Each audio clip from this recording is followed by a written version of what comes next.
أعوذ بالله من الشيطان الرجيم. بسم الله الرحمن الرحيم. ومن يرغب عن ملة إبراهيم إلا من سفه نفسه ولقد اصطفيناه في الدنيا وإنه في الآخرة لمن الصالحين. إذ قال له ربه أسلم قال أسلمت لرب العالمين. ووصى بها إبراهيم بنيه ويعقوب يا بني إن الله اصطفى لكم الدين فلا تموتن إلا وأنتم مسلمون. أم كنتم شهداء إذ حضر يعقوب الموت إذ قال لبنيه ما تعبدون من بعدي قالوا نعبد إلهك وإله آبائك إبراهيم وإسماعيل وإسحاق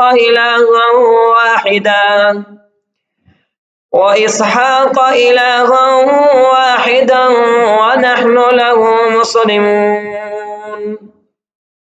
تلك أمة قد خلت لها ما كسبت ولكم ما كسبتم ولا تسألون عما كانوا يعملون.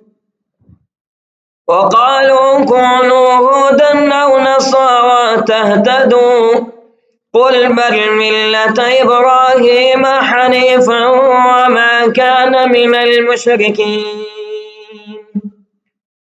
قولوا آمنا بالله وما أنزل إلينا وما أنزل إلى إبراهيم وإسماعيل وإسحاق ويعقوب والأسباط وما أوتي موسى وعيسى وما أوتي النبيون من ربهم لا نفرق بين أحد منهم ونحن له مسلمون. فإن آمنوا بمثل ما آمنتم به فقد اهتدوا وإن تولوا فإنما هم في شقاق فسيكفيكهم الله وهو السميع العليم. صبغة الله ومن أحسن من الله صبغة ونحن له عابدون. قل أتحاجوننا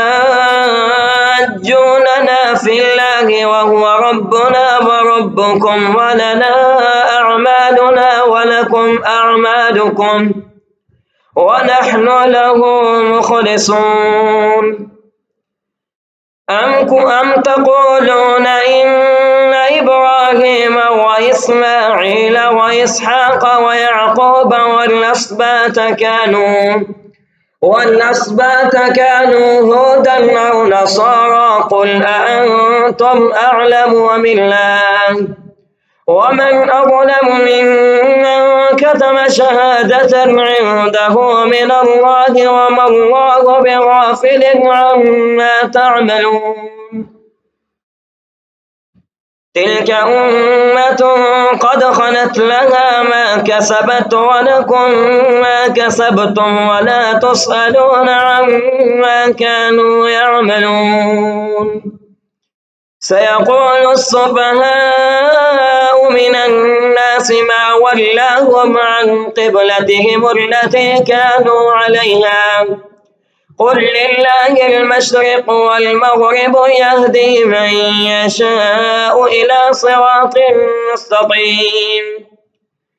وكذلك جعلناكم أمة وسطا لتكونوا شهداء على الناس ويكون الرسول عليكم شهيدا وما جعلنا القبلة التي كنت عليها إلا لنعلم من يتبع الرسول ممن ينقلب على عقبيه وإن كانت لكبيرة إلا على الذين هدى الله وما كان الله ليضيع إيمانكم إن الله بالناس لرءوف رحيم قد نرى تقلب وجهك في السماء فلنولينك قبلة ترضاها فول وجهك شطر المسجد الحرام وحيث ما كنتم فولوا وجوهكم شطره وإن الذين أوتوا الكتاب ليعلمون أنه الحق من ربهم وما الله بغافل عما يعملون ولئن أتيت الذين أوتوا الكتاب بكل آية ما تبعوا قبلتك وما أنت بتابع قبلتهم وما بعضهم بتابع قبلة بعض ولئن اتبعت أهواءهم من بعد ما جاءك من العلم إنك إذا لمن الظالمين الذين آتيناهم الكتاب يعرفونه كما يعرفون أبناءهم وإن فريقا منهم ليكتمون الحق وهم يعلمون الحق من ربك فلا تكونن من الممترين ولكل وجهة هو موليها فاستبقوا الخيرات أينما تكونوا يأتي بكم الله جميعا إن الله على كل شيء قدير ومن حيث خرجت فول وجهك شطر المسجد الحرام وإنه للحق من ربك وما الله بغافل عما تعملون ومن حيث خرجت فول وجهك شطر المسجد الحرام وحيث ما كنتم فولوا وجوهكم شطره لئلا يكون للناس عليكم حجة إلا الذين ظلموا منهم فلا تخشوهم واخشوني وليتم نعمتي عليكم ولعلكم تهتدون كما أرسلنا فيكم رسولا منكم يتلو عليكم آياتنا ويزكيكم ويعلمكم الكتاب والحكمة ويعلمكم ما لم تكونوا تعلمون فاذكروني أذكركم واشكروا لي ولا تكفرون